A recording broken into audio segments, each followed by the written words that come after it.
on. John wasn't.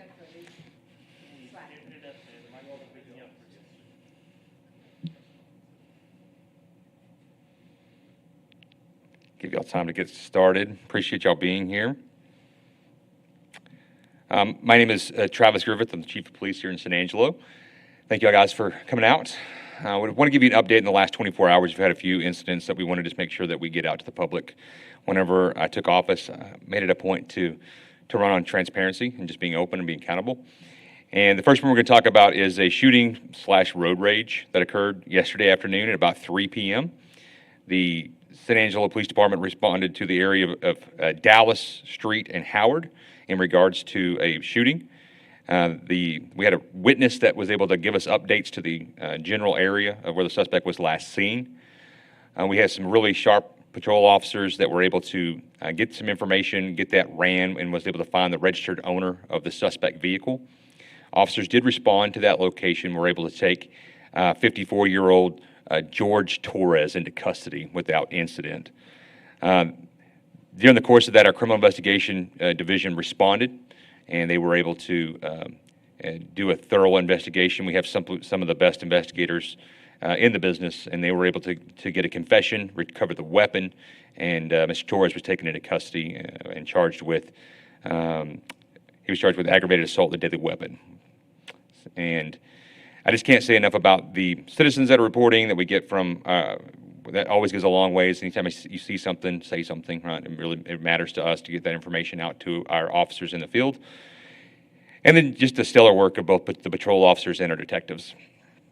The next one I want to get into is a reported aggravated robbery that occurred this morning. It was about 2:50 a.m. The San Angelo Police Department was responded to, it's 514 North Main Street in regards to a robbery in progress. Officers arrived extremely quickly and saturated the area as the suspect had fled. And one of our really sharp patrol officers was able to locate the suspect. He's matching the clothing description. He was at Vec and Malone area, that general area.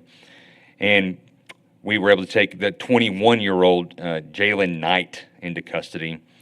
During the course of that also, again, we had a very busy 24 hours for our criminal investigations division. They came out and they were able to prove with what we could to level of probable cause through the video surveillance and through witness information, and also information that was gathered when the suspect was taken into custody. We located the knife that was used in the course of that robbery, and we also located property that was recovered from the said robbery. Again, I can't tell you enough about how much it means. We're working short-staffed. We're trying to get our numbers back up, and our officers are out here doing an outstanding job, being able to get this work done, get these folks into custody.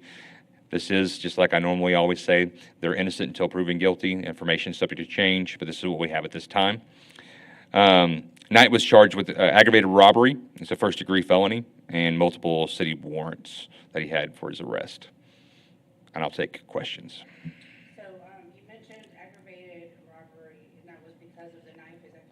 And the question is, in regards to aggravated robbery, what makes it aggravated? Yes, anytime you brandish a weapon in the course of the robbery is what makes that an aggravated charge. Okay, and then this is kind of a two-part question, but kind of the same topic, I guess. Sure. So you said you guys found property on his person. Did that have to do with the robbery at the gas station? So what was he trying to steal and what did he recover? Yeah, so the question is, what property did we locate and what was taken during the course of the robbery? It was mainly snacks. So we had some candy and a half-eaten burrito was some property that was taken, and then the weapon that was used in the robbery. Yeah. And does this suspect, does he have previous charges? He had outstanding city warrants. I won't go into his criminal history because I don't want to muddy the water in regards to his preceding court trial. So right now he's being charged with this, and it is subject to change if any information was to come up. But right now we have probable cause. He's been taken into custody, and he's innocent until proven guilty.